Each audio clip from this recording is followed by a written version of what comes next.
সরস্বতী পুজো উপলক্ষে প্রত্যেক বছরই ভিন্ন ভিন্ন থিমে আয়োজন করার চেষ্টা করি। তো এবছর 2025 সালের পর থেকেই আমরা দেখতে পাচ্ছি যে দেশে বেশ একটা মব সন্ত্রাসের উপস্থিতি লক্ষ্য করা যাচ্ছে। যে কোনো ঘটনাকে, তুচ্ছ ঘটনাকেই আমরা দেখতে পাচ্ছি যে বড় করে, এমনকি অনেক সময় দেখা যায় ওই ব্যক্তির কোনো দোষ ছিল না, এমনভাবে অনেককেই হেনস্থার শিকার হতে হয়েছে। তো মব সন্ত্রাসটাকে মাথায় রেখে, আর এই যে রিসেন্টলি প্রথম আলো, দ্য ডেইলি স্টারের মতো এত স্বনামধন্য দুটো পত্রিকার ওপর হামলা হয়েছে এবং তাদের পত্রিকা অফিস পুরোপুরি জ্বালিয়ে দেওয়া হয়েছে, তাদের কোনো নথিপত্র, কোনো ডিভাইস কিছুই অবশিষ্ট ছিল না, ইভেন ভেতরে গিয়ে ভাঙচুর পর্যন্ত করা হয়েছে। তারপর আপনারা দেখবেন যে ছায়ানটের মতো একটা সাংস্কৃতিক অঙ্গনে হামলা করা হয়েছে। এর প্রতিবাদে যখন আন্দোলন করা হলো, সেখানেও এমনকি হামলা করা হয়েছে। তো এই পুরোটাকেই আমরা রিপ্রেজেন্ট করার চেষ্টা করেছি এখানে।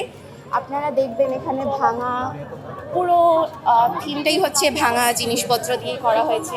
এখানে ভাঙা বাদ্যযন্ত্র আছে। এই পুরোটাকে আমরা আসলে মব সন্ত্রাস আর এই যে আমাদের সংবাদপত্রের ওপর যে হামলাটা হচ্ছে, এটাকেই আমরা মূলত ফুটিয়ে তোলার চেষ্টা করেছি। এগুলো যেন ভবিষ্যতে আমাদের সমাজে আর আমরা দেখতে না পাই।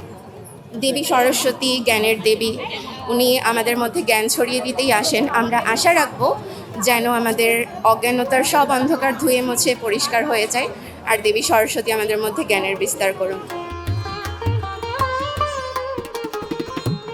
মণ্ডপটি তৈরি করেছি সংবাদপত্রের ওপর বিভিন্ন ধরনের মব হামলা, এগুলোর বিরুদ্ধে নীরব প্রতিবাদের ধরন হিসেবে। তাছাড়া আমরা আমাদের মণ্ডপে বিভিন্ন ধরনের থিম রাখতে চেষ্টা করেছি, যেরকম এখানে আছে ভাঙা ইট আর জলপাই পাতা। জলপাই পাতা হচ্ছে প্যালেস্টাইনকে রিপ্রেজেন্ট করে, পাশাপাশি ভাঙা ইট হচ্ছে বিশ্বজুড়ে চলা বিভিন্ন ধরনের যুদ্ধ। তাছাড়াও হরিজনদের যে অস্পৃশ্যতার বিষয়টা আছে, ওইটার জন্য আমরা স্টিলের চায়ের কাপ রেখেছি। চা শ্রমিকদের যেই ন্যায্য মজুরি প্রাপ্তি থেকে বঞ্চিত করা হয়, তার জন্য আমরা চা পাতা তোলার ঝুড়ি রেখেছি। বিভিন্ন ধরনের নিপীড়নের বিরুদ্ধে আমরা মেসেজ দিতে চেয়েছি, এটাই আমাদের মূল লক্ষ্য ছিল।